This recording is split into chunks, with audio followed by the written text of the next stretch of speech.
Carta 2. Esta carta, mais do que lida, deve ser ponderada. Eu sou Cristo.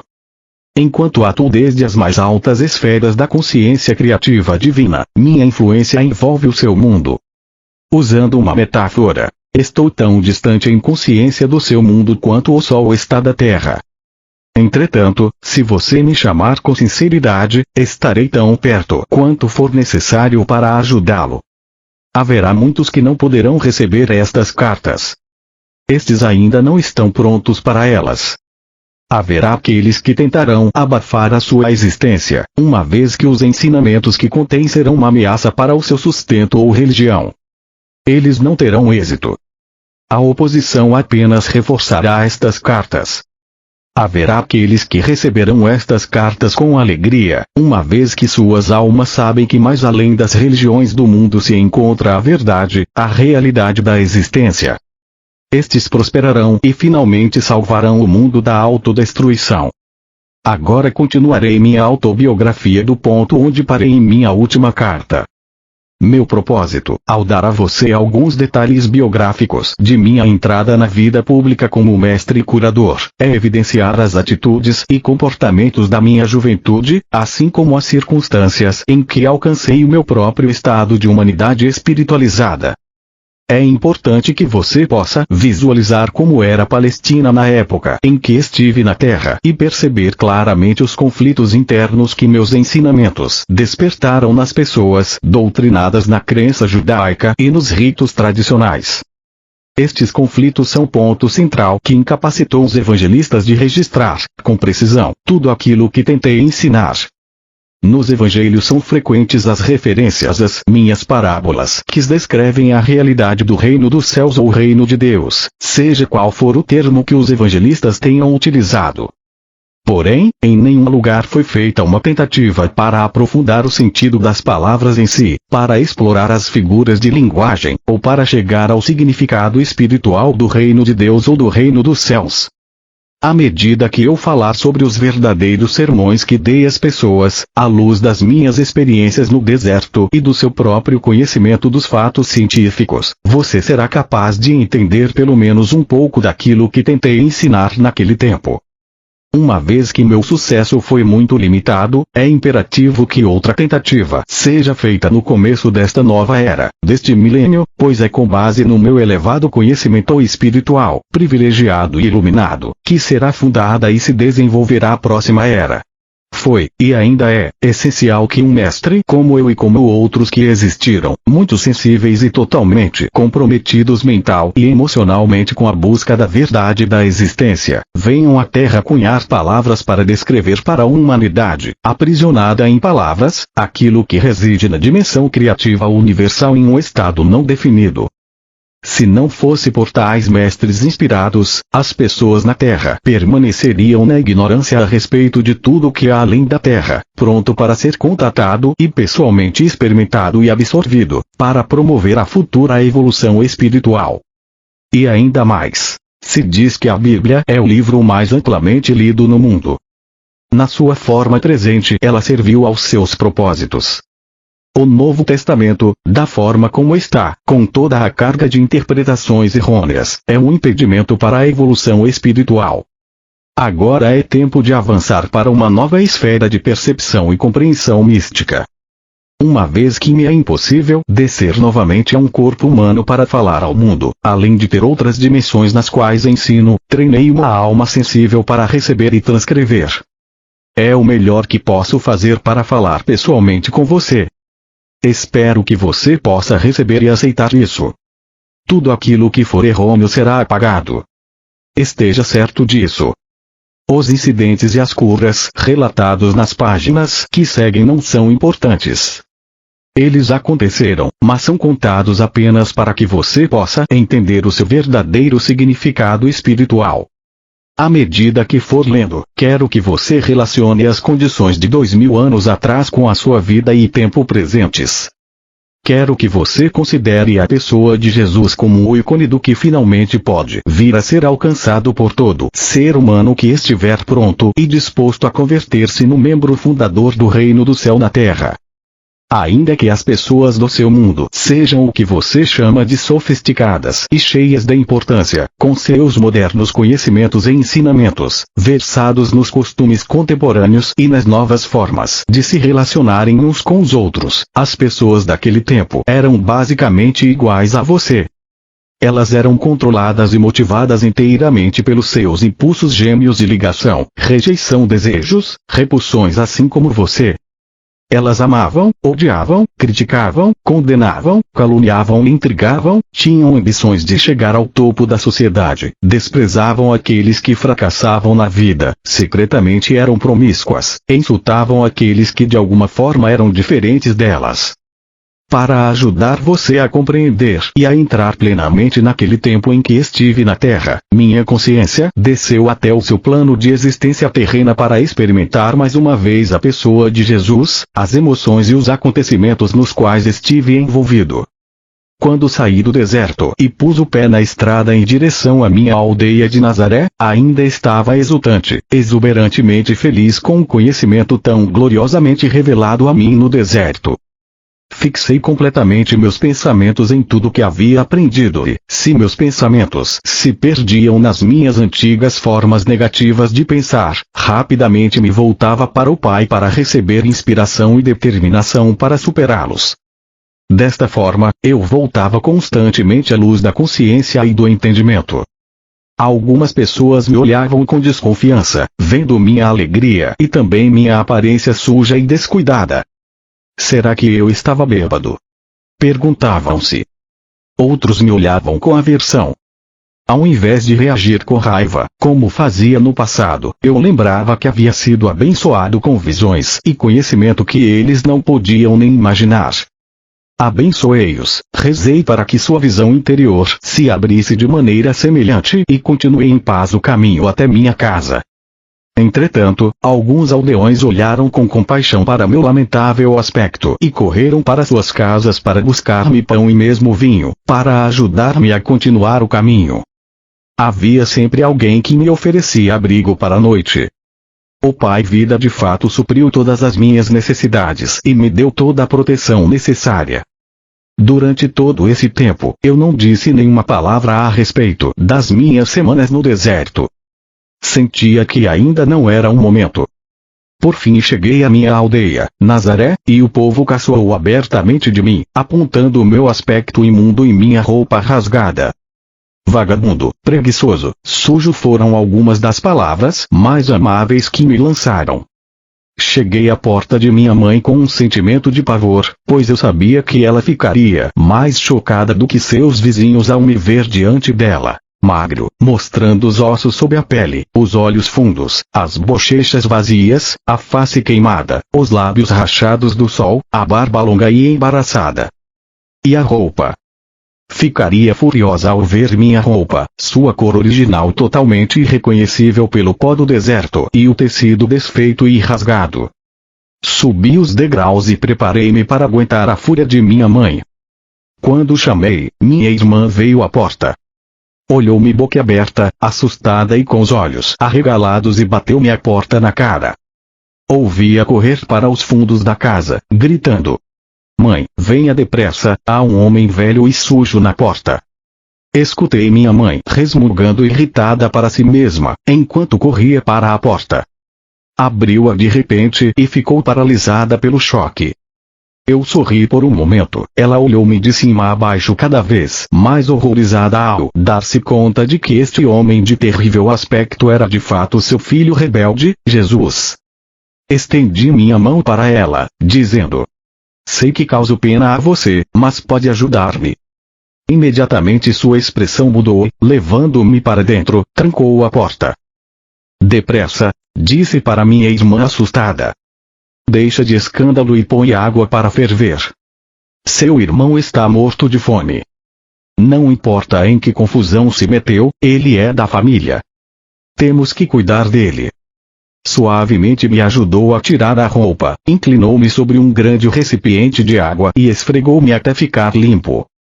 Lavou-me, cortou meu cabelo e barba e cuidadosamente cobriu as feridas do meu corpo e lábios com uma pomada cicatrizante. Nenhum de nós quebrou o silêncio. Saboreei o amor que ela me demonstrou e tentei demonstrar minha gratidão como uma atitude mais doce e sensível. Depois de vestir-me uma túnica limpa, ela serviu-me uma refeição frugal de pão, leite e mel. Relutante, deu-me vinho para recuperar as forças, embora estivesse claro que ela pensava que era o vinho a grande causa de minha terrível situação. Então conduziu-me até a cama e cobriu-me. Dormi por várias horas e acordei revigorado pela luminosa manhã de sol que se via pela janela. Eu agora estava ansioso para falar com minha mãe e dizer-lhe que eu era de fato um Messias, mas não daquele tipo que imaginava o povo judeu. Eu podia salvar as pessoas das más consequências de seus pecados. Podia ajudá-las a encontrar saúde, abundância, a satisfação de suas necessidades, porque agora podia ensiná-las exatamente como havia sido criado o mundo. Assim que comecei a falar, ela começou a ficar encantada e animada. Pulou de pé e quis sair correndo para contar aos vizinhos que seu filho era realmente o Messias, deveriam ouvir a maneira como ele falava, e ele havia jejuado no deserto. Mas eu a impedi de fazer isso. Eu disse que ainda não havia contado a ela o que me fora revelado. Uma das coisas mais importantes que havia aprendido era que os judeus ortodoxos estavam completamente equivocados a respeito de suas crenças no Deus vingativo. Não havia tal coisa. Isto a deixou contrariada e desconcertada, então exclamou: como, então, Jeová vai governar o mundo e nos tornar bons e nos fazer escutar seus profetas, se não nos castigar? Agora você ficou tão importante que pode ensinar aos sumos sacerdotes o seu próprio trabalho, que foi transmitido a eles desde o tempo de Moisés. Vai trazer ainda mais vergonha para esta casa. Ela começou a chorar e disse com raiva: você em nada mudou. Somente mudaram as coisas que diz. Você só me trouxe dor. Como pude acreditar que você seria um Messias? Com suas ideias estranhas só levará nosso povo a maior tormento do que nunca. Meus irmãos a ouviram em prantos e vieram correndo, querendo colocar-me para fora de casa. Ofereci sair pacificamente, porque não queria mais alvoroço. Se essa era a forma de minha mãe reagir, eu poderia estar certo de que os demais também reagiriam da mesma forma ao que eu tinha para dizer. Percebi que precisava de paz de espírito, descanso absoluto e silêncio para colocar em ordem meus pensamentos e experiências. Teria que rezar e pedir inspiração para saber a melhor maneira de abordar os judeus com minha mensagem de boas novas. Estava certo de que o Pai Vida atenderia à minha necessidade e que eu encontraria a acomodação mais conveniente em algum lugar. Minha mãe, embora furiosa com minha atitude de grande cabeça dura, estava atormentada por seus sentimentos de amor e compaixão por mim, devido ao estado deplorável em que me encontrava. Ela rejeitou tudo que eu parecia representar, a rebeldia, o desprezo pela religião judaica, as atitudes contestadoras em relação à autoridade, meu caráter voluntarioso e arrogante. Mas ela ainda me amava e estava profundamente preocupada por me ver envolvido em problemas tão grandes quanto jamais havia pensado ser possível. Ela chamou a atenção de meus irmãos, dizendo que calassem a barulhenta discussão e virou-se para mim. Pode ficar aqui até que esteja melhor, disse ela.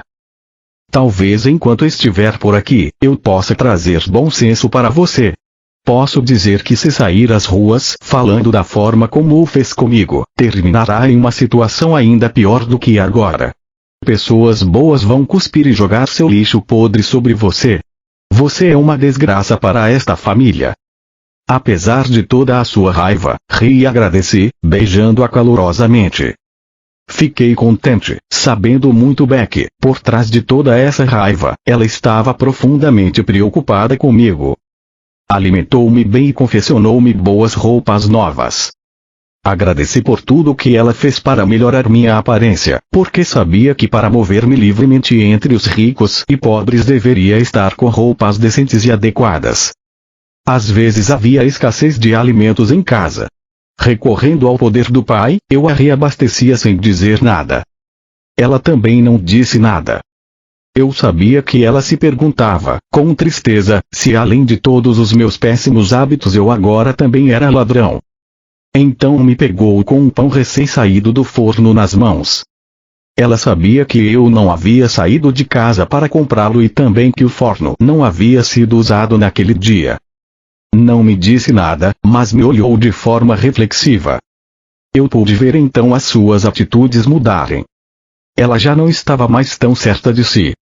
Ela começava a questionar a sua própria atitude em relação a mim e também a verdade acerca das minhas afirmações. O que realmente aconteceu com ele no deserto? Como ele poderia fazer um pão sem usar o fogo, a farinha e o fermento? O que isso significa? É ele o Messias. Então meu irmão feriu sua mão. Ele sentiu muita dor quando o ferimento infeccionou. Permitiu-me colocar minhas mãos em sua ferida e fazer uma oração em silêncio. Eu podia ver que ele sentia o fluxo do poder entrando em sua mão, porque ele me olhou de forma estranha. A dor foi embora, disse brevemente. Estava mal-humorado quando se afastou. E eu sabia que ainda que tivesse sentido alívio da dor, não havia gostado de que eu fosse capaz de ajudá-lo. Senti seu ciúme. Minha irmã havia queimado sua mão e outro irmão muitas vezes se queixava de fortes dores de cabeça. Fui capaz de curar os dois. Meus irmãos começaram a caçoar a respeito dos meus poderes mágicos. Perguntavam-se que mal eu poderia fazer a eles, se me irritassem. A tensão em casa aumentou e senti a tristeza de minha mãe, que ansiava pela paz no lar. Mas ela viu mudanças em meu comportamento e sentiu-se reconfortada. Eu estava mais tranquilo, visivelmente controlava minhas prováveis explosões, continha minha energia, refreava minha impaciência e já não discutia mais. Tornei-me mais atencioso, ouvindo suas queixas de mulher, ajudando-a em casa, consertando os móveis quebrados, caminhando pelas colinas até fazendas distantes para encontrar as frutas e verduras que ela queria. Cheguei a amá-la com ternura e compaixão, como uma mãe deve ser amada. Um dia ela se aventurou a perguntar-me: "Você ainda acredita que Jeová seja um mito?" Jó disse que, se Jeová retirasse sua respiração, toda a carne viria abaixo. Este é o Jeová que vi e em quem acredito. Ninguém viu a Jeová? Disse ela com firmeza. Eu vi aquele que criou todas as coisas, respondi calmamente. Eu o chamo de pai porque ele é amor perfeito. Um amor mais perfeito que o de uma mãe, acrescentei, sorrindo para ela. Ele trabalha dentro, através e para toda a sua criação. É o Pai em mim quem tem trazido as coisas de que você necessita em casa e que curou a meus irmãos e irmãs tão rapidamente. Eu podia ver que ela estava começando a entender um pouco do que eu dizia. E o que é o castigo? Perguntou-me. Não existe castigo da forma como o compreendemos. Nascemos para nos comportarmos da forma como o fazemos. Temos que encontrar uma maneira de superar nossos pensamentos e sentimentos humanos, porque esses nos separam da proteção do Pai e nos trazem as doenças e a miséria. Quando tivermos aprendido a superar o eu, então entraremos no reino dos céus. Minha mãe afastou-se silenciosa, claramente ponderando sobre o que eu dissera, mas não mais com raiva. Eu sabia que ela estava meditando sobre minhas afirmações e percebi que eu estava colocando de cabeça para baixo seu seguro e bem conhecido mundo. Ela se sentia perdida e insegura sem a sua crença num Jeová ameaçador e terrivelmente vingativo, se a humanidade fosse indisciplinada. Perguntava-se no que o mundo iria se tornar se dependesse inteiramente dos homens controlarem as suas maldades e a dos outros. Mesmo os reis e governantes eram malvados em suas ações. Sem Jeová para reinar e castigar os pecadores, onde iríamos parar? Enquanto restabelecia minhas forças, estudei as Escrituras cuidadosamente, para que pudesse encontrar-me com os fariseus e escribas de forma confiante. Também era absolutamente necessário que eu soubesse o que havia sido escrito a respeito do Messias, porque estava convencido de que eu era aquele sobre quem os profetas haviam falado. Eu poderia verdadeiramente resgatar, salvar, as pessoas da doença, miséria e pobreza, restaurar-lhes a saúde e a prosperidade, ensinando a verdade a respeito do reino dos céus e a realidade do Pai. Quando me senti suficientemente preparado para sair a ensinar e curar, para agradar a minha mãe, concordei em ir no sábado na sinagoga de Nazaré e falar para a congregação. Como era o costume, levantei-me e foi entregue o livro de Isaías para ler. Escolhi a passagem que profetizava a vinda do Messias que viria libertar o povo judeu de todo tipo de escravidão. O Espírito do Senhor está sobre mim, porque o Senhor me ungiu para pregar as boas novas aos pobres. Ele me enviou para anunciar a libertação aos encarcerados e a recuperação da vista aos cegos, para libertar os oprimidos, para proclamar o ano da graça do Senhor. Então sentei-me dizendo: hoje, vocês veem esta profecia cumprir-se em mim. Isto produziu choque e espanto no rosto dos homens, que me olhavam atônitos, mas eu continuei falando, sabendo que o Pai me diria o que falar. As palavras vieram sem hesitação. Falei de minha experiência no deserto e relatei a visão do bebê crescendo até a idade adulta, sendo envolvido inconscientemente em correntes e ataduras mentais e assim ficando cego e aprisionado na escuridão interior, fechando-se para Deus. Expliquei que ao fazer isso, eles expunham-se à opressão de conquistadores, escravidão, pobreza e doenças. Porque Deus é luz, eu disse. E luz é a substância de todas as coisas visíveis. E luz é o amor que faz todas as coisas para que o homem desfrute delas. Todas as bênçãos de abundância e saúde foram livremente disponibilizadas para aquele que amar a Deus com a mente, o coração e a alma e que viver estritamente segundo as leis de Deus. Quando terminei, houve um completo silêncio na sinagoga. Senti que a congregação havia experienciado algo estranho, poderoso e que tinha sido elevada a um plano superior do pensamento. Desejei que nada interrompesse a tranquilidade transcendente daquele momento. Em seguida, começaram a sussurrar entre si. Eles se perguntavam quem eu era. Alguns estavam convencidos de que eu era Jesus, a pessoa cuja família era bem conhecida na aldeia, mas outros não podiam aceitar aquilo, uma vez que eu havia falado como alguém que tinha autoridade. Infelizmente, senti ressurgir minhas antigas reações para com aqueles homens religiosos. Sabia que tinham me desprezado no passado, de forma que esperava por essa rejeição. Voltei às antigas atitudes desafiadoras e isso os enfureceu por completo. Pelas minhas próprias reações humanas, atraí o desastre. E este quase aconteceu. Os mais jovens, instigados pelos mais velhos, correram até mim e me arrastaram para o topo mais alto do penhasco a fim de lançar-me à morte, mas orei ao Pai para que me salvasse. De repente, ficaram tão alterados que mal sabiam o que faziam, se voltaram uns contra os outros, então pude sair do meio deles e escapar. Foi estranho. Eles pareceram não notar a minha saída.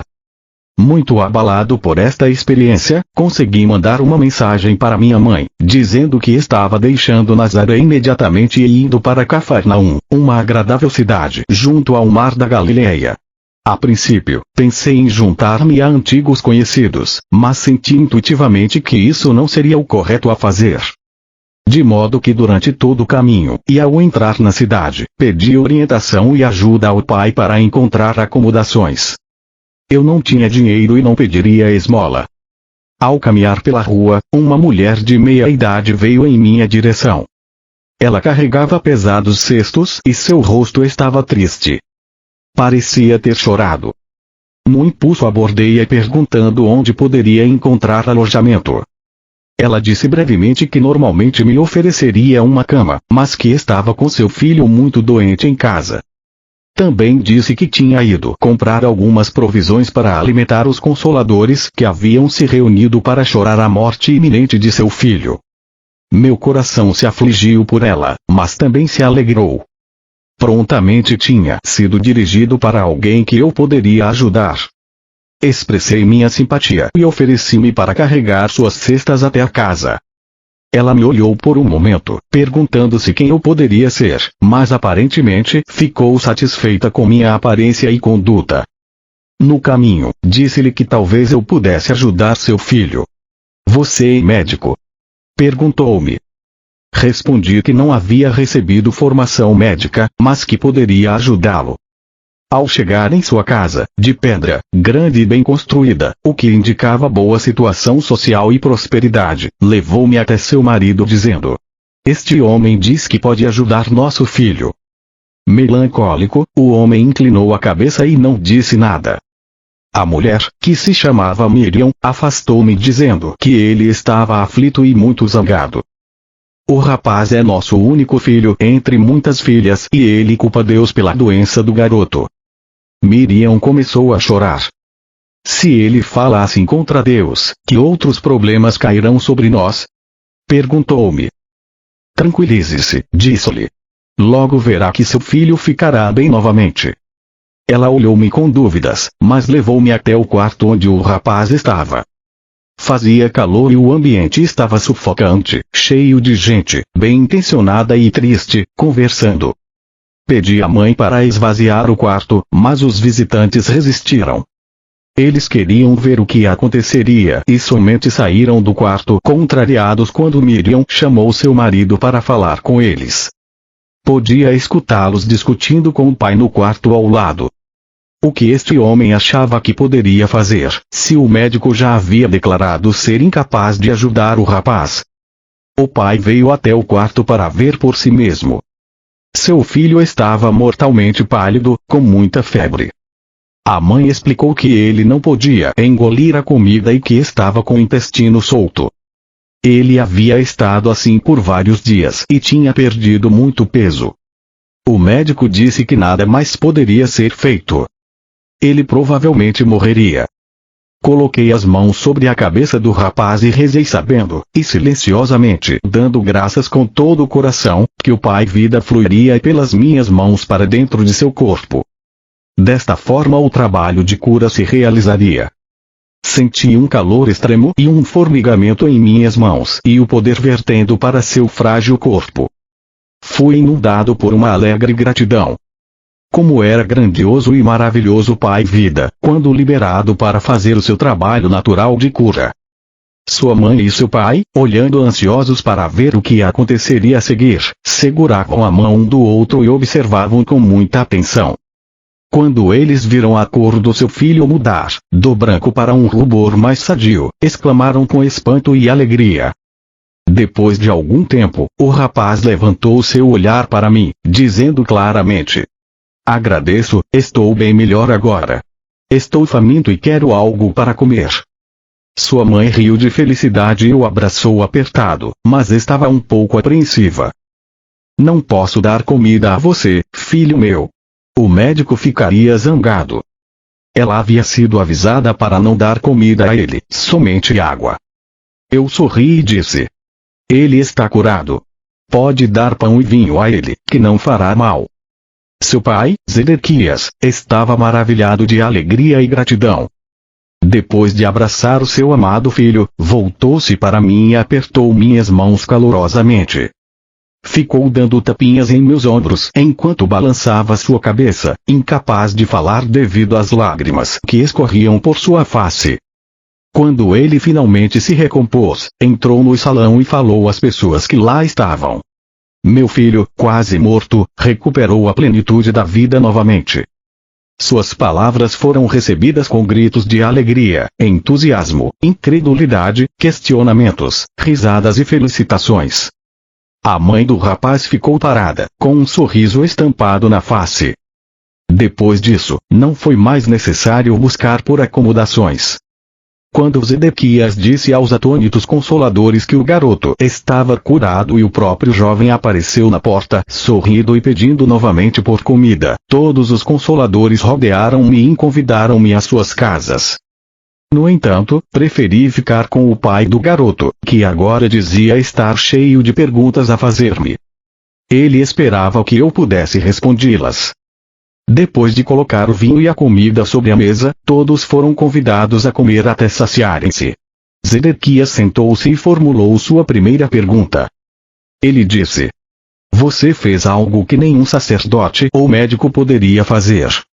A cura vem somente de Deus. Embora seja um desconhecido, percebo que você deve vir de Deus." "Sim", respondi. E as pessoas murmuraram assombradas. Esta doença que veio ao meu filho era um castigo por algo que eu tenha feito de errado no passado. E como eu poderia cometer um pecado tão grave que Deus quereria levar meu único filho? Muitas das pessoas que escutaram estas palavras acenaram com a cabeça. Você fez a pergunta que mais quero responder, Zedequias. Deus nos dá a vida e a existência do ser. Ele não iria arrancá-la de nós como um homem arrancar um tesouro de outro só porque está zangado com ele. Esta é a maneira como a humanidade se comporta, não Deus. E Deus não está sentado em um trono em algum lugar do céu, como fazem os reis humanos que se sentam em seus tronos e governam o seu povo.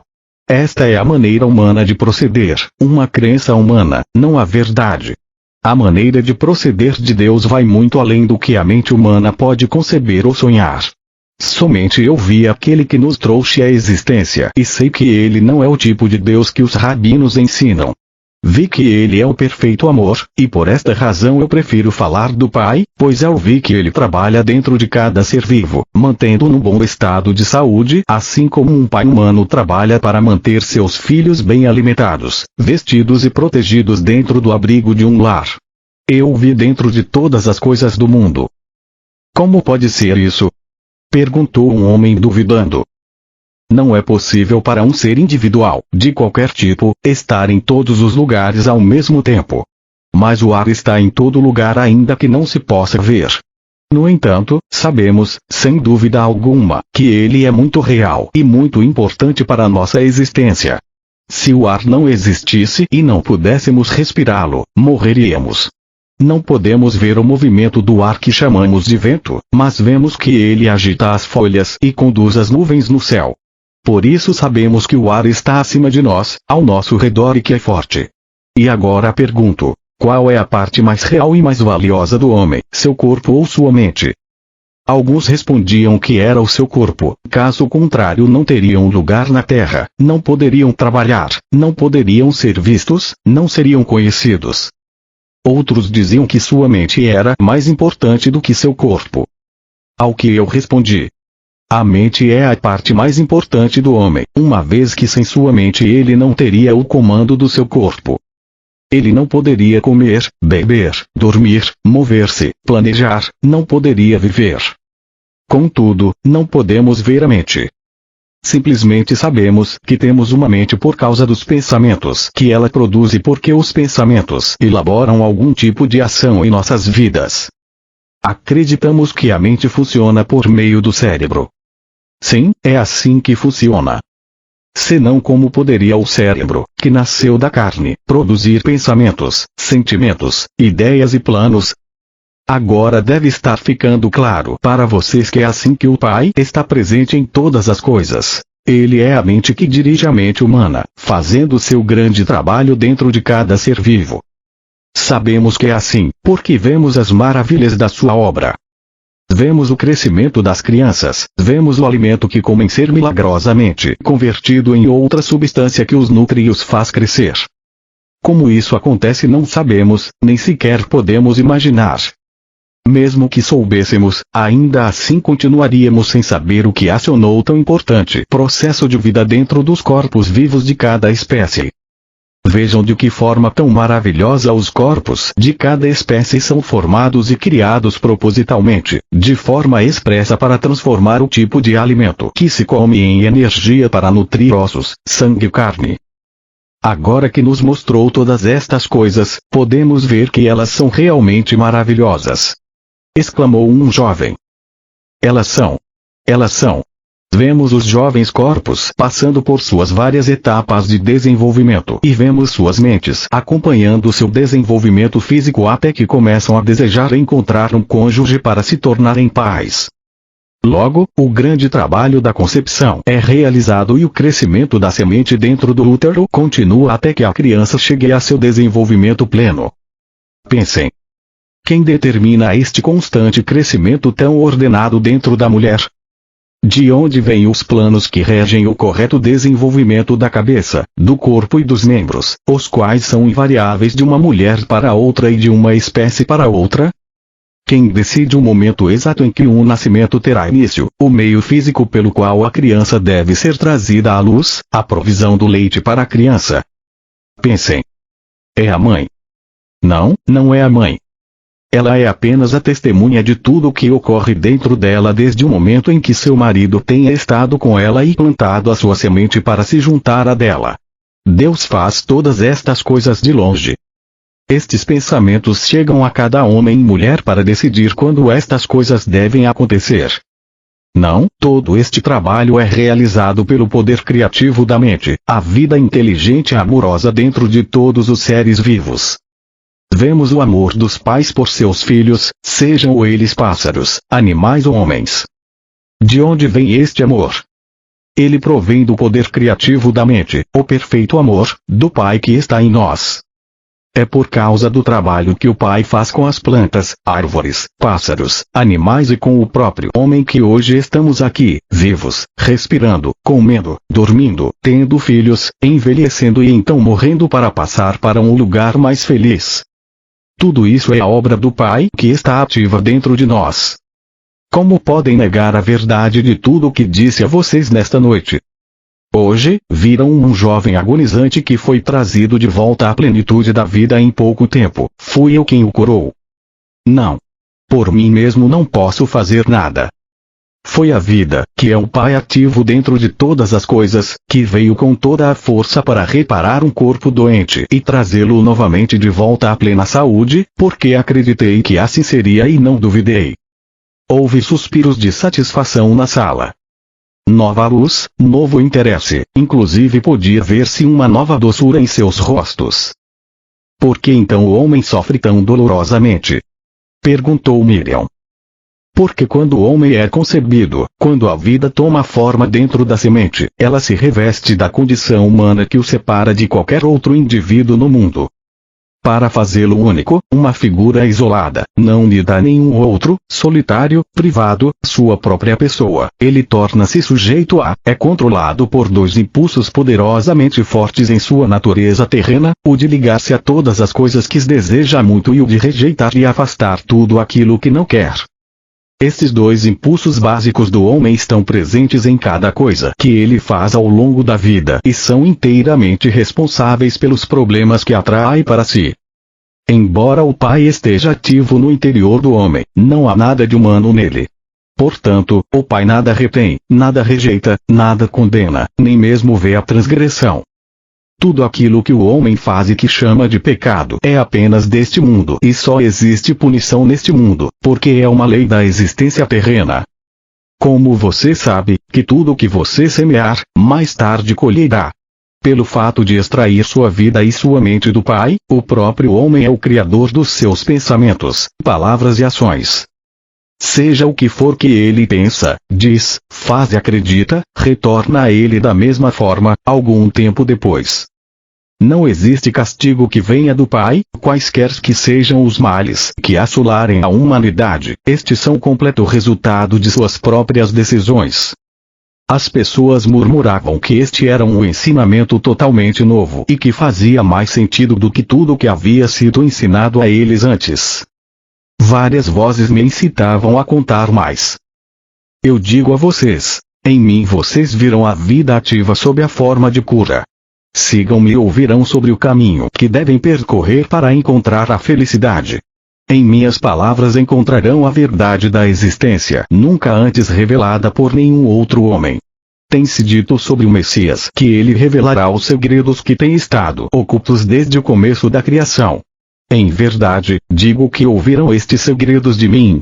Se escutarem com cuidado, entenderem seu significado, praticarem sua verdade e apegarem-se às suas leis, serão transformados em novos homens e entrarão no reino dos céus. As pessoas ficaram em silêncio por um momento e então houve um clamor de conversa animada, mas Zedequias levantou-se e disse que era hora da família descansar. Seu filho precisava dormir e sua esposa e filhas também estavam exaustas de tanto chorar. Ficou combinado que na manhã seguinte eu iria até o porto e as pessoas doentes seriam trazidas até mim. Desta forma, fui capaz de empreender minha missão e tudo foi rapidamente arranjado da melhor forma possível.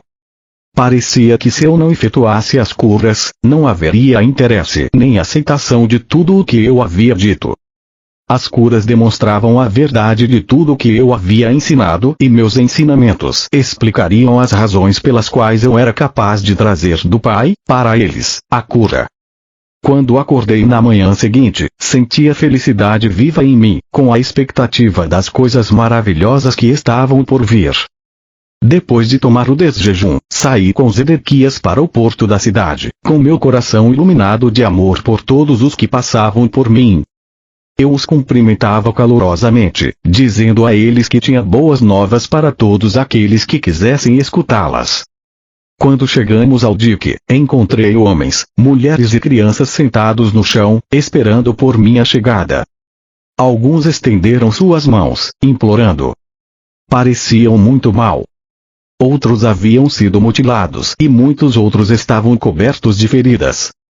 Meu coração ainda sofria por seu estado lastimável, mas agora também podia alegrar-me porque sabia que não era vontade do Pai que eles estivessem assim. Muito pelo contrário.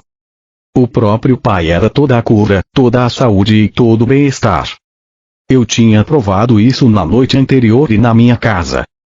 Estava exultante por ser capaz de demonstrar esta verdade maravilhosa para a multidão que agora se reunia em torno de mim.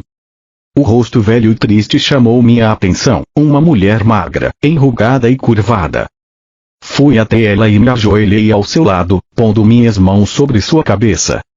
Imediatamente senti o fluxo do poder do Pai vibrando pelas minhas mãos em sua cabeça, até que seu corpo inteiro sacudiu com a força vital, energizando seus membros. As pessoas, ao verem isso, ficaram atônitas, perguntando o que eu poderia estar fazendo com ela, mas outros acalmaram suas objeções. Gradualmente seus membros começaram a soltar-se, a alongar-se e a endireitar-se. Seu rosto tornou-se vivo pela alegria de voltar a sentir sua força. Ajudei-a a se levantar e então ficou de pé por si mesma com todo o orgulho. Ela estava tão tomada pela felicidade que começou a chorar, depois riu e dançou, chamando as pessoas. Louvado seja Deus, dizia ela, louvado seja Deus. E outros que ali estavam repetiam o refrão. Todos estavam profundamente comovidos com o que haviam visto.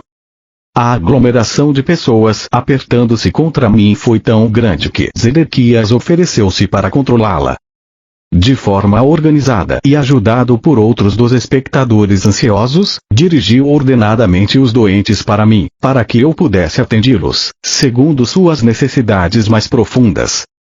No final, sentindo-me cansado, meu anfitrião convidou-me a voltar para casa e jantar. Despediu aqueles a quem eu não tinha sido capaz de curar por falta de tempo. Assegurou a eles que eu retornaria no dia seguinte. Foi uma noite festiva, tanta coisa para falar, tanto para celebrar, tanto para ensinar, tanto para aprender, todos certamente reconheciam naquilo a boa nova. Eu sabia que havia sido aceito por muitos por dizer a verdade do que havia visto no deserto. E assim continuou por muitos dias. As pessoas vinham de longe para ver-me. Zedequias e outros amigos seus me ajudaram a controlar a multidão para que eu pudesse curar e ensinar. O povo ouvia com prazer. Eles falavam entre si sobre o Pai e estavam ansiosos por aprender mais a respeito das correntes e ataduras que confinam as pessoas na miséria. A aglomeração de pessoas tornou-se tão grande que eu logo percebi que precisava achar meus próprios ajudantes em quem eu pudesse confiar para me auxiliar. Já era hora de Zedequias voltar a conduzir o seu negócio de couro, que ele vinha deixando de lado. Fui embora para as montanhas para rezar a respeito da escolha dos discípulos. Quando veio a mim a convicção de que eu seria guiado para fazer a escolha, retornei a Cafarnaum. Senti um forte impulso para descer pela beira do porto e falar com alguns homens que eu tinha visto escutarem meus ensinamentos com muita atenção. Queria saber se eles deixariam suas redes de pesca para juntarem-se a mim. Quando os chamei, Simão, André, Tiago e João vieram imediatamente, felizes em poder ajudar no meu trabalho de cura e ensinamentos. Outros também se juntaram a mim assim que comecei meu trabalho entre as pessoas. Deixei meu anfitrião, a casa de Zedequias, que me assegurou entusiasmado que eu poderia retornar a qualquer momento. E foi assim que comecei minha missão como mestre e curador peregrino, indo sempre que necessário pelas vilas e aldeias. Antes de partir, reuni os jovens que tinham aceitado com alegria me ajudar. Escutariam meus ensinamentos e ficariam perplexos pelo muito que eu tinha a dizer. Era vital que explicasse a eles primeiro o fundamento de tudo o que havia sido revelado a mim no deserto. Disse que apesar da vida ociosa que eu levava antigamente, sempre havia sentido uma profunda compaixão pelas pessoas. E foi minha compaixão que me afastou desse Deus ensinado pelos rabinos. Quando falei da minha total rejeição de um Jeová punitivo, pude ver a dúvida e o choque em seus rostos. Por um tempo considerável, expliquei que eu questionava como era possível falar de um Deus bom, quando crianças inocentes suportavam tanto sofrimento. Enquanto falava, via como seus rostos iam relaxando aos poucos. Continuei dando voz às minhas dúvidas e raivas de antigamente, até que vi suas expressões mudarem para a aceitação e em seguida para a concordância completa. Descobri que havia expressado suas próprias dúvidas e perguntas, as quais nunca antes tinha tido coragem de admitir. Enquanto falávamos, pude sentir seu alívio de que já não estavam mais sós em suas resistências secretas com relação aos ensinamentos dos rabinos. Disse que chegou um momento em que comecei a perceber mais claramente que estava desperdiçando a minha vida. Queria mudar e senti fortemente que deveria ir até João Batista como ponto de partida, para começar uma nova forma de vida. Descrevi o que aconteceu durante o batismo e minhas 6 semanas no deserto. Expliquei que todos os meus pensamentos, crenças, atitudes, arrogância e rebeldia prévia foram paulatinamente limpos de minha consciência, enquanto passava pelas profundas revelações e visões que me mostrarão a realidade que eu agora chamava de Pai. Expliquei a natureza do Pai e que esta natureza divina era constituída também da vontade divina. Disse que era o próprio homem que em seu íntimo se afastava do Pai, por seu pensamento errôneo e comportamento equivocado e que somente o homem, primeiro pelo arrependimento e logo depois pela limpeza mental e emocional, poderia encontrar seu próprio caminho de volta ao pleno contato com o Pai. Quando isso se cumprisse, a plena natureza do Pai seria liberada dentro da mente, coração, corpo, alma, no ambiente e nas experiências da pessoa. Quando isso se produzisse, tal pessoa entraria no reino dos céus governado pelo Pai e o reino dos céus se estabeleceria ele mesmo na consciência da pessoa. Ela atingiria então o propósito de sua existência. Enquanto conversava com meus discípulos, via suas reações refletidas em seus rostos. Toda dúvida havia desaparecido, havia agora um resplandecer de luz de compreensão e alegria. Esses jovens tornaram-se fiéis, entusiastas e exclamaram: "Estas sim são boas novas." Entretanto, após a aceitação de tudo o que eu dissera, houve momentos em que se perguntavam se seria verdade tudo aquilo que eu havia dito. Entende aquilo? Dispor-se a desfazer-se da imagem de Jeová, tão profundamente gravada em suas mentes, requeria uma grande dose de coragem. Havia momentos em que falavam entre si e questionavam quem era este homem que pretendia tais maravilhas. E se viessem comigo e afinal eu fosse realmente um mensageiro de Satanás? Eles seriam severamente castigados por Jeová? Eles tinham muito a perder, sua posição na sociedade como jovens, homens sóbrios e trabalhadores, sua reputação como comerciantes e artesãos, a perda de suas rendas e o maior obstáculo de todos, a provável ira e rejeição de suas famílias. O que eles receberiam em troca? Disse então que eu não podia fazer nenhuma promessa terrena por sua ajuda na propagação do Evangelho da Boa Nova. Eu não tinha dúvida alguma de que, onde quer que fôssemos, receberíamos alimento e refúgio e que seríamos muito bem acolhidos pelas pessoas. Somente poderia prometer a verdade de que o Pai conhecia as suas necessidades e que elas seriam satisfeitas e que os manteria com saúde. Poderia também prometer que, se eles se voltassem para o Pai, e confiassem no Pai a cada passo do caminho, seriam tão felizes como nunca haviam sido antes. experimentariam o reino dos céus por eles mesmos, na medida em que deixassem de lado as exigências do eu e se pusessem a serviço dos outros. Seriam testemunhas de curas e estas aumentariam a sua fé e daria a eles coragem para suportar quaisquer incômodos da jornada. E assim começamos nossa missão para espalhar a boa nova do Evangelho do Reino. Enviei à minha frente esses jovens para as cidades que iríamos visitar. Ao chegarem, diziam às pessoas da cidade que se juntassem para escutar a boa nova do Reino dos Céus. As pessoas ficavam surpresas e queriam saber mais, mas os discípulos pediam que fossem buscar seus amigos e vizinhos. Todos ficariam sabendo do que se tratava, quando Jesus chegasse, e também haveria curas de seus doentes. Excitados, muitos corriam para ajudar a difundir a boa nova e logo estavam reunidos formando uma grande multidão.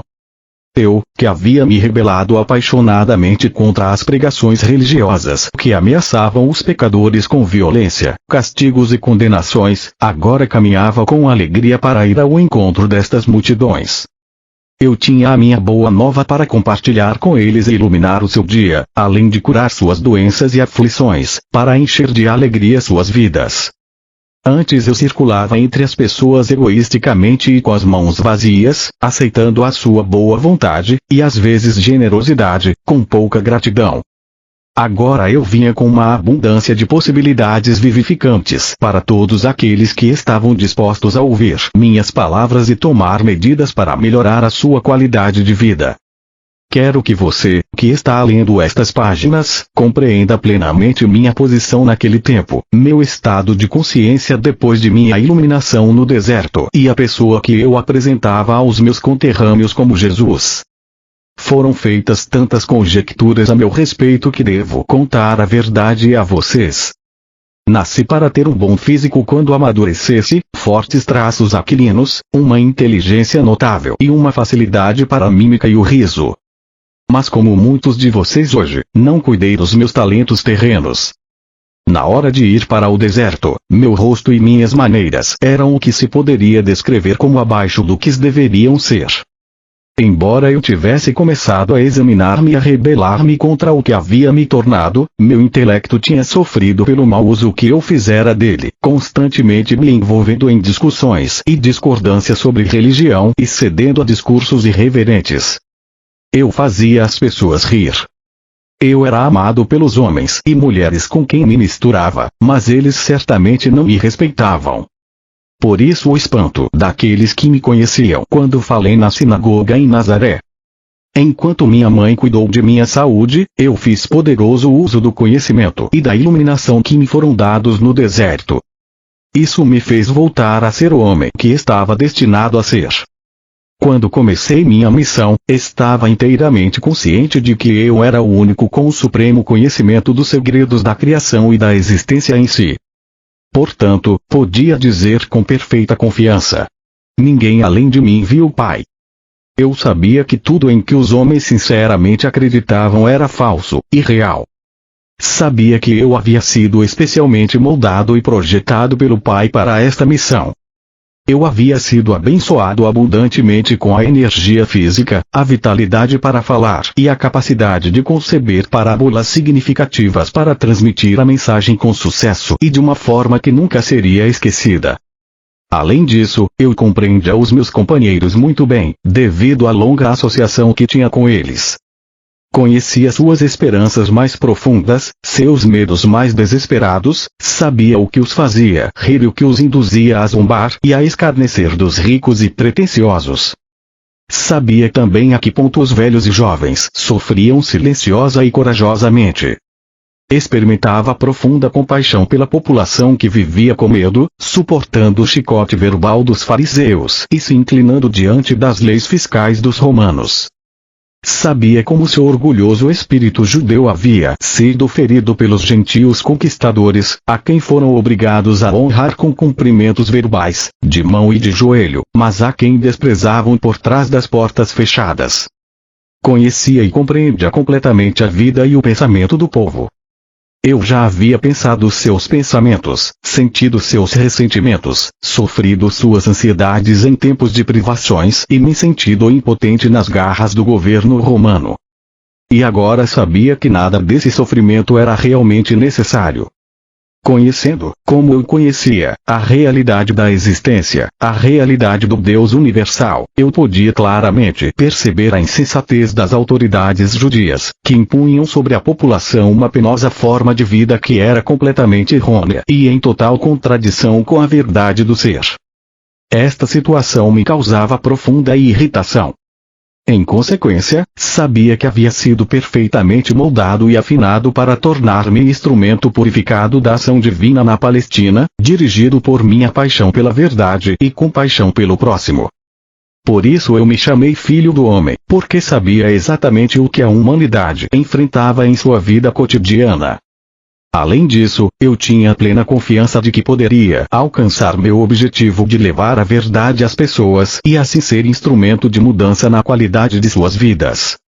Por este motivo, ainda que eu soubesse desde o início de minha missão que haveria um preço a pagar por tudo o que me propus a fazer, virar de ponta cabeça e pelo avesso o mundo conhecido dos judeus, estava preparado para enfrentar e passar por isso. Não poderia escapar, porque amava as pessoas com o amor do Pai que fluía do meu coração e ser. Pois o Pai amor é a essência do dar, dando-se Ele mesmo no ser e existência visíveis, no crescimento, proteção, nutrição, cura e satisfação de todas as necessidades da criação tornada visível. Eu sabia que era o presente de salvação do Pai para as pessoas, para o mundo, e, não, como eles supuseram e ensinaram durante séculos, a salvação do castigo imposto aos pecadores por um Deus irado, mas para salvar as pessoas da repetição diária dos mesmos enganos do pensamento errôneo, pensamento esse que criou seus infortúnios, pobreza, doença e miséria. Porque amava tão profundamente a raça humana, eu estava preparado para ensinar e curar, desafiando os sacerdotes judeus. Estava disposto a morrer na cruz pelo que verdadeiramente tinha visto no deserto, conhecia com todo o meu coração e queria compartilhar até a última gota de minha capacidade para fazê-lo. Esta é a verdade sobre a minha crucificação e todo o resto que você ouviu são suposições humanas decorrentes da prática judaica de oferecer sacrifícios no templo. Eu era um presente do Pai para a humanidade, para ajudá-la a superar sua ignorância das leis da existência e a encontrar o verdadeiro caminho da vida, que conduz à alegria, à abundância e à perfeita plenitude do reino dos céus. Estas eram as percepções, os desejos, as intenções, os objetivos e os pensamentos que levava em minha mente e coração. Esta era a roupagem mental emocional terrena que cobria minha consciência espiritual oculta na cabeça e figura de Jesus. Esta era a minha consciência espiritual, canalizada nos pensamentos e sentimentos que me impulsionaram a empreender uma jornada de 3 anos, para levar às pessoas aquilo que eu acreditava plenamente ser o resgate final de sua própria forma cega de pensar e sentir, a qual criava suas próprias vidas turbulentas. Eu verdadeiramente acreditava que, se pudesse demonstrar às pessoas tudo aquilo que me havia sido dado a compreender, perceberiam sua loucura anterior e se esforçariam por mudar sua forma de pensar e colocar o pé na direção do caminho da vida que conduz ao reino dos céus. Para este fim, eu estava disposto a dar minha vida. Por causa da interpretação errônea atribuída à minha missão pelos mestres judeus, minha verdadeira mensagem foi distorcida até não ser mais reconhecida. O propósito destas cartas é o de trazer às pessoas desta nova era verdade sobre o que eu realmente falei para as multidões na Palestina. Portanto, voltando ao relato daquela época, deixe-me retroceder a um dia especial que deu frutos entre meus ouvintes e que produziu uma impressão duradoura nas mentes de meus discípulos. Assim, para mim também esse foi um dia especialmente significativo. Eu me distanciei por um tempo da pressão das pessoas, indo às colinas rezar e meditar, buscando recarregar minhas baterias espirituais, fazendo uma profunda, forte e mais poderosa conexão com o Pai dentro de mim. Esta conexão era tão rapidamente obscurecida no interior de minha consciência, quando estava ocupado entre as multidões, que eu estava exausto. Chegando à caverna que utilizava quando me encontrava naquela área, puxei um pedaço de pano que ficava escondido sob uma pedra e me deitei para dormir. Ao invés de dormir, no entanto, senti imediatamente o fluxo da vida divina, o Pai, e o cansaço foi dissolvido enquanto meu corpo era carregado com o poder que é a fonte criativa de todo o ser.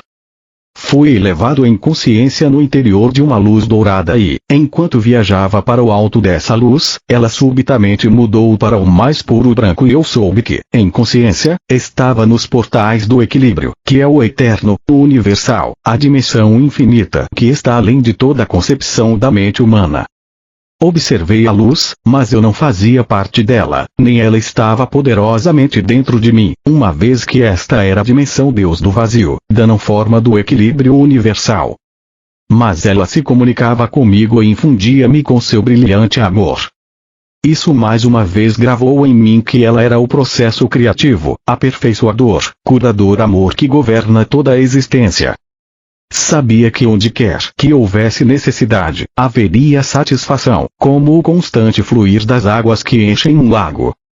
Onde reinava a miséria, haveria alegria porque era a natureza do universal mover-se para o interior de cada coisa viva que tem necessidades, para trazer satisfação e alegria.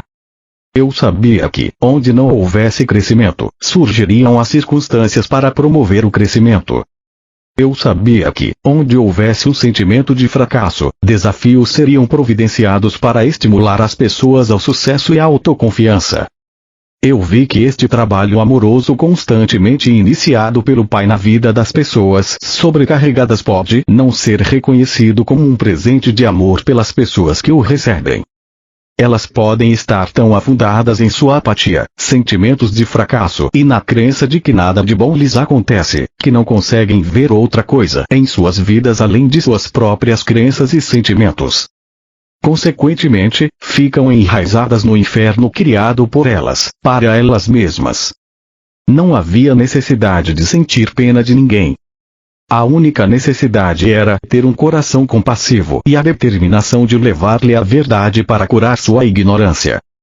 O maior presente que um homem poderia dar ao outro era a iluminação da ignorância sobre a existência e suas leis cósmicas, pois a verdade era que cada alma está compreendida no universal e os níveis do fluxo da atividade universal em suas vidas, através do trabalho amoroso do Pai, dependem inteiramente da receptividade do indivíduo.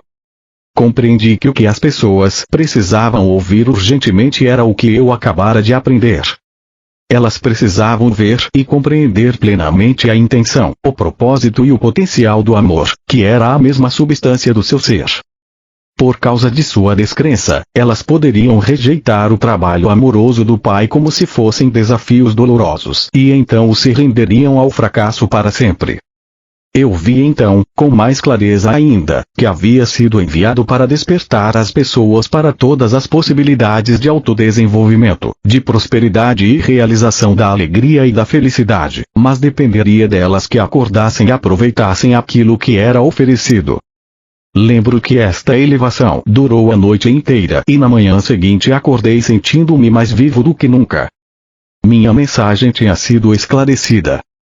Tinha visto, ainda mais claramente, a realidade do Pai e sabia que era capaz de sair naquele dia para encontrar a multidão e transmitir o poder e a vida daquilo que me havia sido mostrado. Enquanto descia da caverna, fui até uma grande rocha de onde se via o íngreme precipício.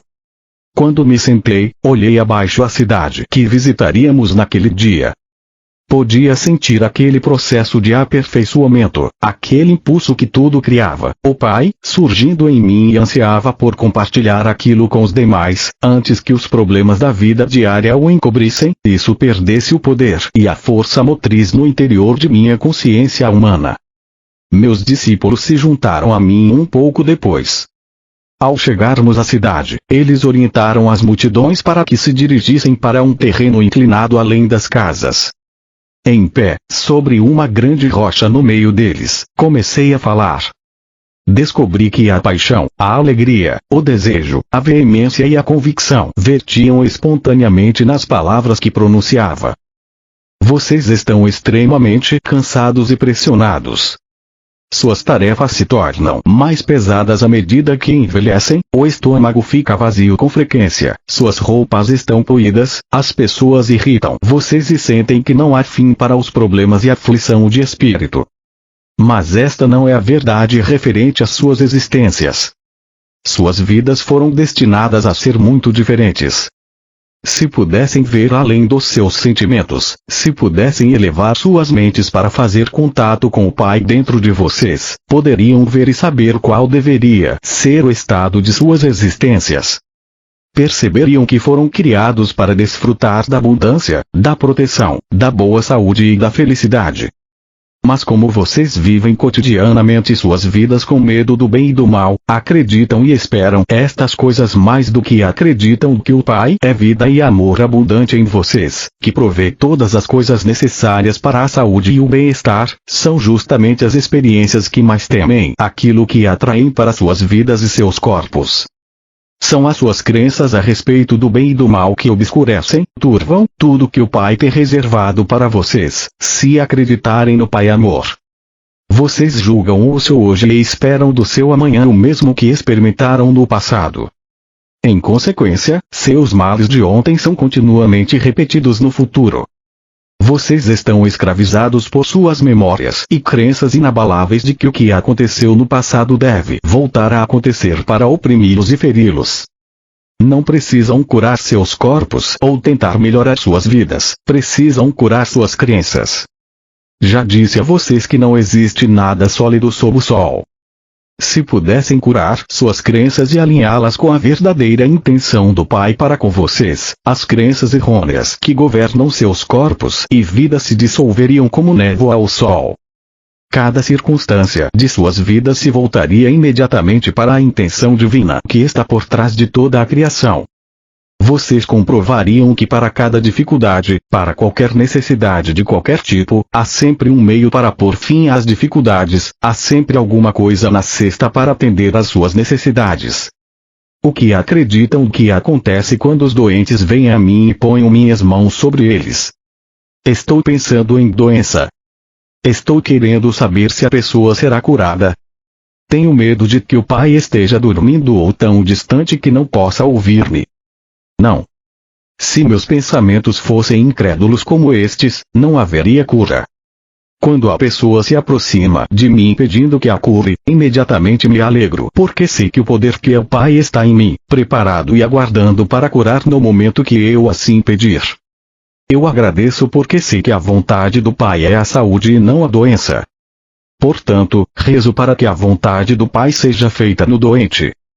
No momento em que removo crença da doença do corpo do doente, sei que a vontade do Pai de saúde está fluindo para o seu sistema, o mesmo se dá com a aparência. A aparência de doença se transforma em realidade do Pai saúde e o corpo recupera sua saúde novamente.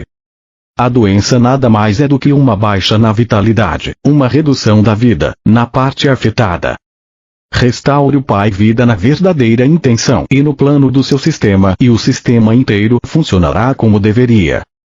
Foi dito que Deus manda enfermidades, pragas, penúrias e destruição às nações, quando não obedecem às suas leis. Foi dito que vocês mesmos são castigados por um Deus irado por causa dos pecados que cometeram. O que é o castigo senão a maldade sob o disfarce de bondade? Eu digo a vocês que o mal não vem de Deus. Como pode Deus estar nas duas partes, no bem e no mal? É apenas em suas mentes que vocês concebem o bem e o mal, é apenas em seus corações que pensavam e sentem desta forma. Estes pensamentos e sentimentos não têm nada a ver com o verdadeiro Deus que é o Pai dentro de vocês, que traz todo o bem se assim acreditarem. É a crença no bem e no mal que há em seus corações, que traz para vocês a doença. Na realidade vocês vivem no reino dos céus que está em vocês e são governados pelo Pai. Porém, porque acreditam nos castigos de Deus, porque acreditam que somente os sacrifícios no templo os salvarão, porque acreditam que são herdeiros da doença, da pobreza e da miséria, vocês criam com suas mentes as mesmas coisas que não desejam. Não se sintam abatidos, alegrem-se e sejam felizes. E saibam que aqueles que passam necessidades, longe de ser castigados e abandonados por Deus, ainda que tenham pecado, são verdadeiramente abençoados. O homem que não tem nada é rico no poder do Pai se escutá-lo, confiar nele e viver nele. Quando seus estômagos estão satisfeitos, quando seus corpos conhecem o bem-estar e suas mentes e corações estão confortáveis, vocês não têm necessidades urgentes de que o Pai torne-se ativo em vocês para satisfazer suas necessidades. Vocês acreditam que seus próprios pensamentos e mãos satisfazem facilmente suas necessidades, de forma que quando falam de Deus podem apenas falar sobre o que ouvem por outros, vocês mesmos não têm nenhuma experiência direta de Deus. Considerem os ricos. Estão mergulhados, confinados, atolados em suas próprias riquezas. Eles levantam de manhã e se ocupam de seus assuntos diários, sem nada saber a respeito do poder do Pai que está neles. Ocupam-se com os pensamentos que aumentarão suas riquezas e reforçarão seu eu. Eles dão ordens que sobrecarregam aqueles que os servem e vivem suas vidas de acordo com suas próprias escolhas. Por isso, eles desenham sua vida limitada a partir de seu limitado pensamento humano, que surge de suas mentes e corações corporais, adoecem e experimentam tanta miséria como o homem que nada possui. Não percebem que estão apenas meio vivos, porque não estão em contato com a fonte da vida, o Pai dentro deles.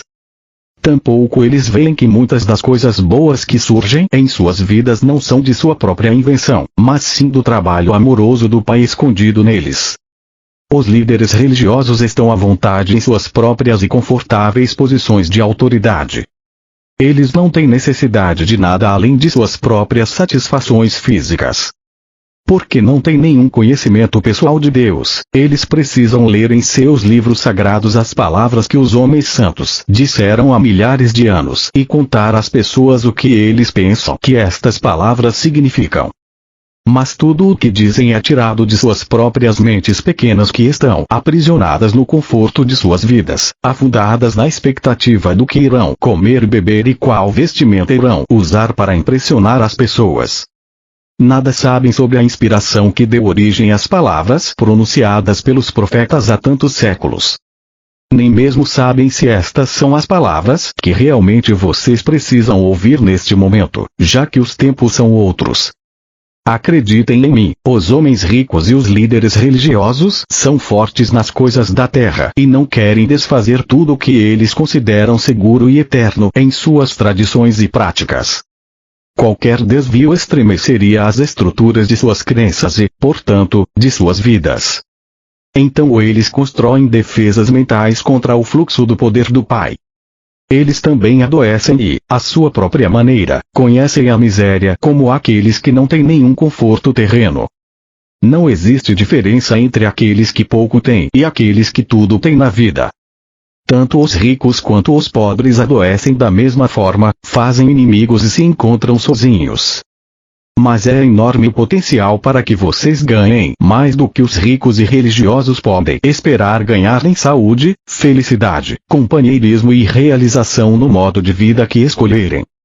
E quando tudo estiver cumprido, vocês saberão que as oportunidades, a habilidade e a inspiração, tudo procede do Pai que está dentro de vocês. Saberão que nunca poderiam ter feito tais coisas se não tivessem pedido ao Pai que está em vocês para ajudá-los a utilizar todos os seus talentos, para colocar comida em abundância em suas despensas e roupas nos seus corpos e felicidade uma boa vida para seus filhos. Todas estas coisas o Pai fará por vocês, se assim o pedirem, se acreditarem, se souberem, e lembrarem sempre, que é a natureza do Pai criar e então prover abundantemente para toda a sua criação.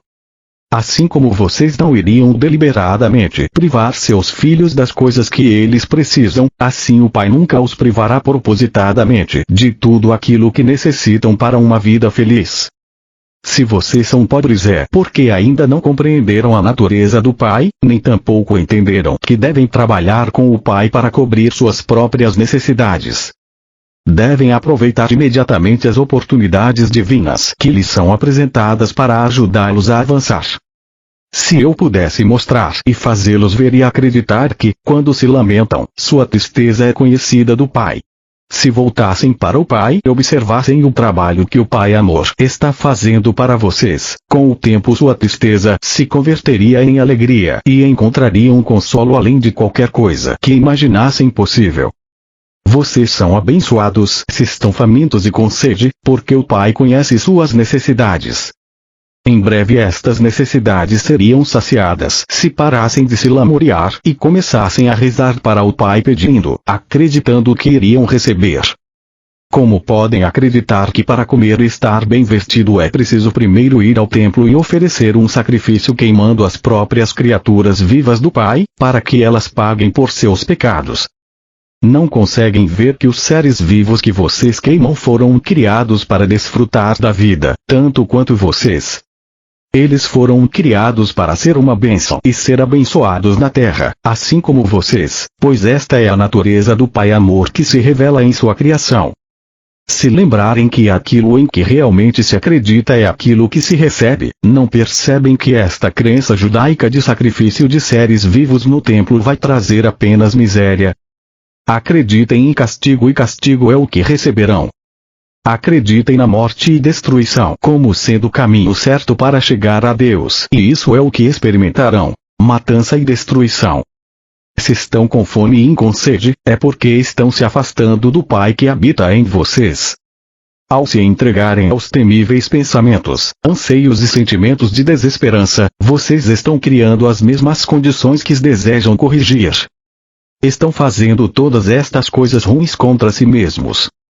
Por conseguinte, vocês são ainda mais bem-aventurados, quando estão com fome e sede de bondade e do contato com o Pai que habita em vocês, porque então certamente serão saciados 100 de vezes. Bem-aventurados são quando os atacam e roubam, porque quando permanecerem em perfeita confiança verão Deus em ação e a libertação acontecendo. Bem-aventurados são quando estão envolvidos em conflito e ainda assim podem ser compassivos com o próximo e ser os pacificadores. Levam no coração o amor que vem do Pai e realmente são filhos do Pai. Bem-aventurados são quando, mesmo sendo profundamente injustiçados, ainda assim podem perdoar e demonstrar misericórdia, abstendo-se de buscar justiça ou perseguir a quem os tenha insultado. Coloquem-se diretamente em sintonia com o amor que é Deus ativo em vocês e da mesma forma serão poupados nos momentos de dificuldade. Os mais abençoados de todos são os puros de coração, porque estes se livraram de toda raiva, ódio, vingança, maldade, inveja e dureza de coração, e estão diante do mundo como o amor feito visível. Eles vão conhecer a realidade chamada Deus e saberão que a realidade é o Pai dentro deles. Como posso ajudá-los a ver esta grande verdade? Como posso ajudá-los a ver a realidade do reino dos céus, o reino de Deus? Vocês não têm que ficar olhando para o céu, porque não é lá onde verão a atividade do Pai de forma tão clara que, sem dúvida alguma, reforçará a sua fé. É aqui, onde através dos séculos as pessoas têm cometido o grande erro de olhar para os seus sonhos e imaginação, criando por si mesmos um Jeová que não existe. Não encontrarão o Pai acima de vocês, em algum lugar do céu. O Pai não está em nenhum lugar especial, mas em todo lugar ao redor em tudo. Vocês podem ver a maravilhosa atividade do Pai. Olhem em volta para as coisas que crescem, o trigo, a grama, as flores, as árvores e os pássaros. Em cada coisa viva, verão o misterioso e maravilhoso trabalho do Pai em incessante atividade. É aqui que o Pai está no perfeito controle. Podem ver que há lei e ordem perfeitas, crescimento, desenvolvimento e finalmente a colheita para abençoar o homem, os animais e os pássaros. Considere a maneira com que um homem, depois de terminar de lavrar os seus campos, espalha as sementes sobre a terra e as cobre novamente. Ele arruma suas ferramentas e vai para casa satisfeito pois, afinal, se chover suficientemente, haverá comida para alimentar os seus filhos. Por muitos dias ele dorme e acorda e não faz nada mais pela sua plantação, mas quando volta a visitá-la verá verdes folhas saindo da terra. Mais tarde voltará e verá o crescimento de caules e folhas e mais tarde ainda ele verá a formação da semente. Um dia, finalmente, que o grão já está cheio e dourado, pronto para a colheita. Enquanto isso, todo esse crescimento ocorreu sem a ajuda dele. O trigo cresceu de uma forma maravilhosa que ele não pode explicar. É mágica?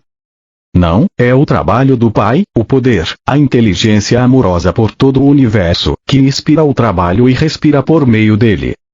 É a atividade do Pai que é a vida inteligente do universo. Quando entram no reino de Deus, vocês se sentem bem. Sentem-se felizes e alegres. Imaginem como se sentiria uma mulher que perdesse uma grande quantidade de dinheiro e se perguntasse como daria de comer às suas crianças.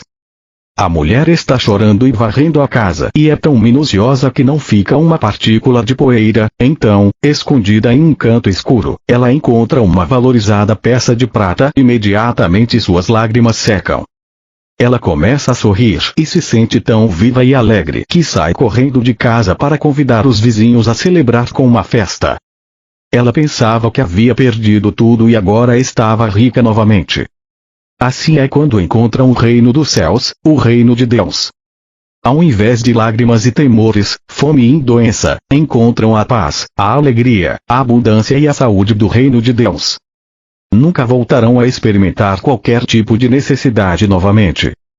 O reino de Deus também pode ser comparado a um homem muito rico que era comerciante de pérolas. Toda sua vida ele havia querido encontrar uma pérola especial que ofuscasse todas as demais, seria perfeita e impecável e ele seria a inveja de todos os demais comerciantes. Um dia ele encontrou a tal pérola, linda além da imaginação, mais perfeita que todas as demais. Vendeu tudo que possuía, abandonou tudo que havia acumulado para comprar aquela pérola e estava feliz para além de todos os sonhos. O que significa isto? Significa que todas as coisas que anteriormente valorizava em sua vida, sua casa ricamente decorada, seus bens, seu modo de vida, a abundância de comida e de bebida, ele alegremente deu tudo para possuir o tesouro sem preço, o conhecimento que o levará até o reino de Deus onde a felicidade é um estado da mente que o mundo exterior, com todos os seus aborrecimentos e preocupações, não pode perturbar. O reino de Deus está em vocês. Entram no reino de Deus quando percebem plenamente que o Pai está o tempo todo ativo em vocês. É um estado da mente, de percepção e entendimento de que a realidade, por trás e dentro de todas as coisas visíveis, é o Pai, formoso e perfeito, e que todas as coisas que são contrárias à beleza, à harmonia, à saúde e à abundância, são criações do pensamento equivocado do homem. Eu sofri ao vê-los sofrer, mas não precisam sofrer mais se escutarem o que tenho para dizer. Mas devo avisá-los de que o caminho que leva ao reino dos céus é difícil de seguir e isso quer dizer que, primeiro, terão de lidar com seu eu. Por que é que terão que se ocupar do eu? Porque é do desejo de proteger e de promover o seu bem-estar pessoal que procedem todos os pensamentos, palavras e atos egoístas. Provavelmente vocês perguntarão: por que eu deveria preocupar-me com isso? Se o que diz é verdade, que não há castigo, que Deus não vê as faltas, então por que deveríamos estar preocupados com a maneira como nos comportamos? Há tanta coisa para ser aprendida aqui que eu mal sei por onde começar. Como já expliquei, vocês extraem sua vida do Pai. Portanto, extraem sua capacidade de pensar e de amar do Pai. Como o Pai Inteligência é criativo, assim também a consciência de vocês é criativa. Com a sua mente e coração, vocês realmente modelam os planos de suas próprias vidas e experiências. E qual tipo de vida vocês planejam e modelam em suas mentes? Se alguém irrita ou machuca vocês, retaliam de alguma forma. Acreditam que se alguém se apropria de seu olho, devem retirar o olho do adversário em troca. Acreditam que quem mata deve ser morto como castigo ou compensação. Acreditam que quem os rouba deve pagar por isso, que aquele que rouba sua mulher deveria ser apedrejado junto com sua esposa. Acreditam que é necessário exigir o pagamento pelo mal que passa por sua vida. Como é da natureza humana ferir os outros e vocês têm sido ensinados a retaliar, suas vidas são um contínuo cenário de guerra. Guerra no lar entre maridos e esposas, filhos, vizinhos, entre pessoas públicas e também entre as nações. O pai ignora esta guerra em suas vidas, mas conhece a tensão que surge dela em suas mentes e corpos. Mas nada pode fazer para aliviar esta dor, até que vocês mesmos coloquem um fim a ela. Vocês mesmos devem cessar a luta e viver em paz com suas famílias, seus vizinhos, entre empresários, entre pessoas públicas e entre países. Só então, o trabalho amoroso do Pai poderá tomar seu lugar em sua mente, coração, corpo e vida. Só então poderão reconhecer e ver o trabalho amoroso que está sendo realizado em vocês, e para vocês, pelo Pai. Lembrem-se também da grande lei. Vocês colhem exatamente aquilo que plantam. Não se pode colher figos de amoreiras, nem uvas da árvore de espinhos, ou colher trigo do joio.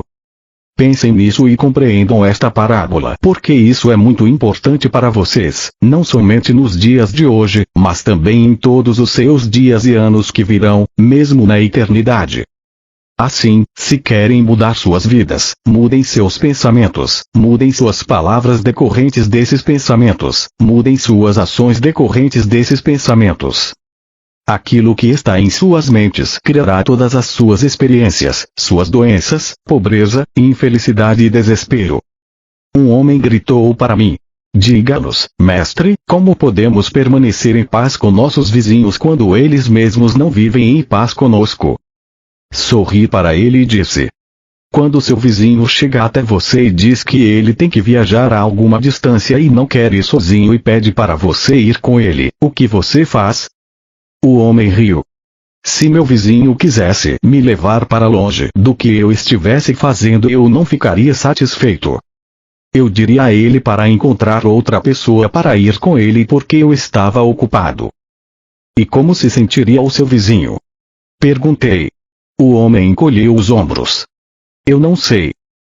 E na próxima vez que precisasse dele para fazer um favor a você, como ele responderia ao seu pedido? O homem já não ria mais. Ele não respondeu. Outro homem disse: ele irá chegar e dirá para você ir a outro lugar pedir ajuda. Eu disse às pessoas. Ele respondeu acertadamente. E como ele se sentirá? E apontei para o homem que primeiro havia falado, sorrindo para ele. Uma mulher gritou acima dos risos. Ele dirá a todos aqueles que encontrar, como é miserável e egoísta o vizinho que ele tem. Talvez ele vá querer machucá-lo de alguma forma. Houve gritos de concordância e eu assenti.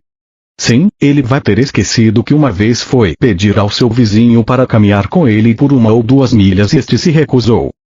Não verá a lei da semeadura e da colheita trabalhar em sua vida. Ele a pôs em movimento quando se recusou a acompanhar seu vizinho e agora ele está colhendo o resultado de suas atitudes e ações. De que adianta ficar com raiva quando foi ele mesmo quem criou esta situação? As pessoas riam e assentiam com a cabeça e falavam uns com os outros. Nunca antes eles haviam escutado tal conhecimento do comportamento humano. Havia aqui um ensinamento completamente novo. Disse a eles: aconselho que quando seu vizinho vier pedir a vocês para caminhar um pedaço de caminho com ele ou qualquer outra coisa que o deixe mais à vontade e feliz, que primeiro pensem sobre o que gostariam que ele fizesse por você se também tivessem uma necessidade. Como gostariam que ele respondesse ao seu pedido? Um murmúrio varreu a multidão e pude ver que eles entenderam o que eu estava dizendo. De fato, se seu vizinho pedir para que o acompanhe por 1 milha, façam isto com agrado e estejam dispostos a caminhar por 2 milhas, se necessário. Quando recusam algo as pessoas, não percebem, mas enrijecem sua mente e corpo, para se protegerem da obrigação de fazerem qualquer coisa que não querem fazer. Colocam em tensão sua mente e corpo e o Pai também é tensionado e não pode fazer seu trabalho amoroso dentro de vocês e é deste enrijecimento que surge a doença. Pode ser que encontrem alguém em extrema necessidade, que tenha frio ou esteja infeliz e que peça a vocês o manto. Não passem por ele olhando de longe. Algumas pessoas riram. sabiam que era isto o que fariam. Não. Entreguem a ele o seu manto, e se ele realmente estiver com frio, também a sua túnica. E sigam o seu caminho e se alegrem. Alegrarmos-nos? Perguntou uma voz descrente. Eu ri e disse. Sim, meu amigo, alegre-se. Primeiramente porque possuía uma túnica e um manto para dar e, logo, alegre-se por perceber que agora tem falta de uma túnica e manto, e o Pai dentro de vocês fará retornar em breve suas roupas de alguma forma surpreendente. No entanto, se entregar a túnica e o manto e continuar a caminhar, resmungando para si mesmo. E agora, por que fiz isso? Fui um tolo. Agora, sentirei frio no lugar dele e as pessoas rirão de mim porque dei a ele minha túnica e manto e fiquei eu mesmo sem nada, e o que dirá a minha mulher quando eu chegar em casa? As pessoas concordavam e riam, apreciando a imagem do homem que dá sua túnica e manto e em seguida lembra que coisa insensata fez a si próprio. Eu sabia que, muitas vezes, se privavam para ajudar os outros, e lamentavam sua generosidade logo depois. Esperei por um momento e então falei em voz alta para conseguir plena atenção de todos. Mas eu não disse que colhem o que plantam. Não disse claramente que seus pensamentos, palavras e ações criam sua vida futura. Então o que querem semear para colher depois de terem dado a túnica e o manto ao estranho? Querem que seus presentes voltem novamente para vocês, ou querem ficar sem a túnica e o manto durante muito, muito tempo? Porque é isso o que acontecerá se continuarem seus caminhos irritados e chateados porque doaram suas roupas. Suas palavras e ações selarão, endurecerão como uma rocha, a pobreza que trouxeram para vocês por terem doado a túnica e o manto. As pessoas já não riam nem sorriam mais, estavam muito caladas e escutando atentamente. Lembrem-se, primeiro façam aos outros o que gostariam que fizessem para vocês e então haverá paz e contentamento em sua mente e coração e o Pai poderá fazer o seu amoroso trabalho em seu corpo, mente e coração. Doem abundantemente e alegrem-se porque vocês têm presentes para doar aos necessitados e porque, enquanto estão doando, seus dons vão sendo restaurados da forma que mais necessitam. Doem com o coração contente, doem com confiança e com o conhecimento de que onde houver carência em suas vidas, assim fará o Pai o seu trabalho amoroso com abundância em vocês, e para vocês. Nada façam com um coração pesado, porque um coração pesado é o que continuarão tendo. Doem tudo com o espírito alegre, a fim de que tudo em suas vidas traga para vocês somente alegria e iluminação espiritual. Um homem comentou. Isso vai contra a natureza do homem.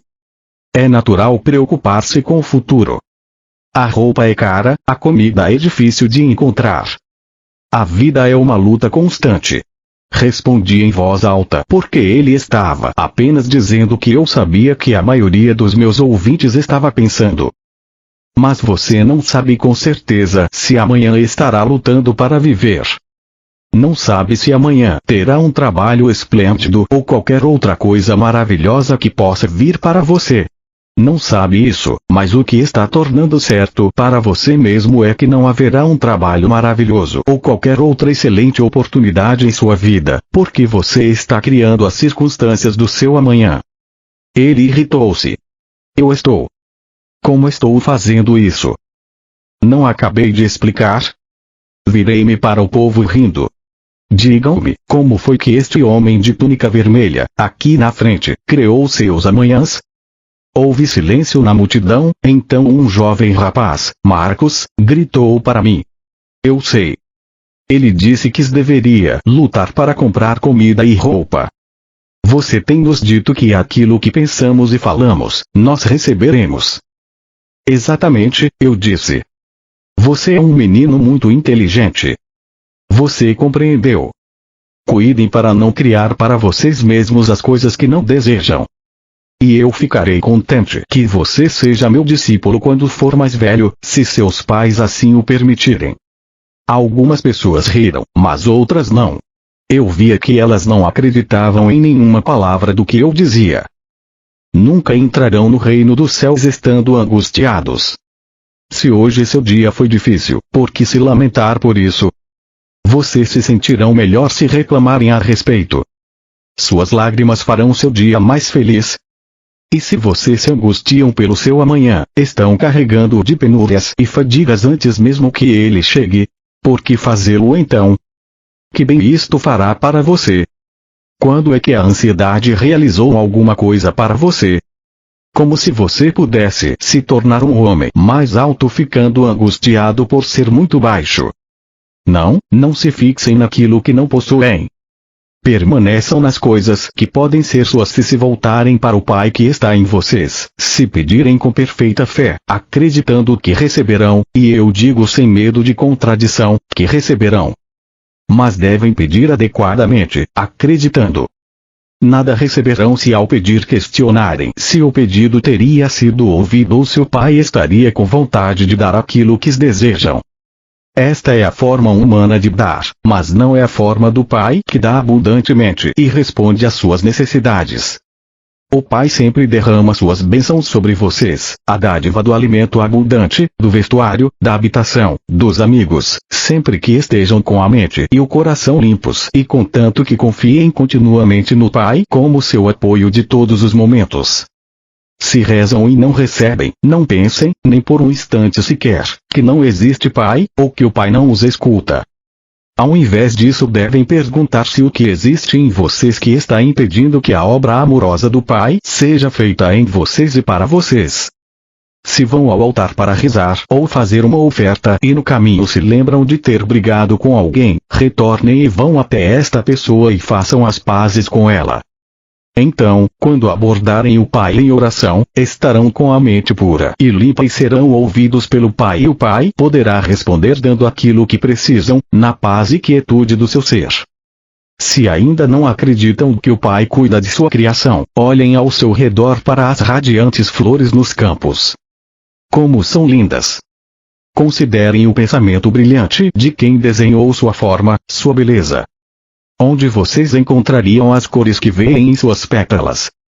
Com toda a sua sabedoria, o próprio Salomão não foi capaz de ter roupas tão bonitas feitas para ele. Vejam o modo como as flores atraem as abelhas e as abelhas ajudam a carregar as sementes da próxima estação, para tornar o seu mundo maravilhoso e produzir alimento. Porque não podem acreditar e confiar no Pai quando o mundo ao seu redor foi planejado, desenhado e cuidado de uma forma tão maravilhosa.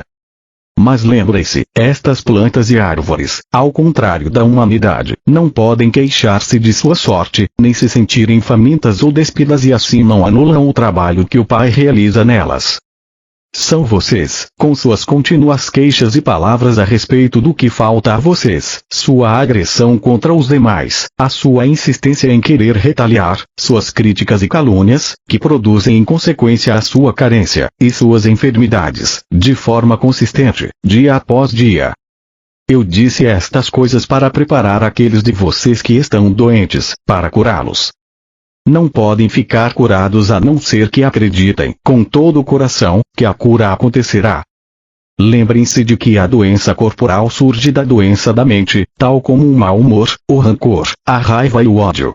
O Pai Amor é a fonte de toda a saúde. Consequentemente, todos os pensamentos e sentimentos contrários ao Pai Amor produzem doenças. Assim como todos os seus males e doenças começam na mente, assim também o seu bem. Cuidem do vizinho como de vocês mesmos. Há bem só em seu vizinho quando surgir alguma disputa, rezem por ele quando for duro com vocês, ajudem-no de qualquer maneira que puderem e a qualquer momento, mesmo que ele vire o rosto para vocês, porque então estarão construindo o bem em suas mentes e pensamentos e boa será a colheita de suas semeaduras. E, ainda mais, vocês estarão harmonizando suas mentes e colocando-as em sintonia com o Pai que está em vocês, que é o amor perfeito. Nestas condições o Pai pode fazer o seu perfeito trabalho amoroso em vocês. Quando terminei de falar, as pessoas traziam os seus enfermos para mim e de acordo com a sua fé eles foram curados. A carta 3 descreve mais em detalhes os ensinamentos de Cristo e explica os eventos que levaram à sua crucificação e morte. Ele descreve em termos comoventes sua última ceia com os discípulos, quando se viu sozinho em espírito, porque os seus discípulos recusaram-se a acreditar, até o último momento, que ele seria crucificado. Repetidamente ele foi mal interpretado, e percebeu mais uma vez que pouco havia conseguido ensinar a qualquer pessoa durante seus 3 anos de trabalho missionário. Ele estava feliz por ir embora.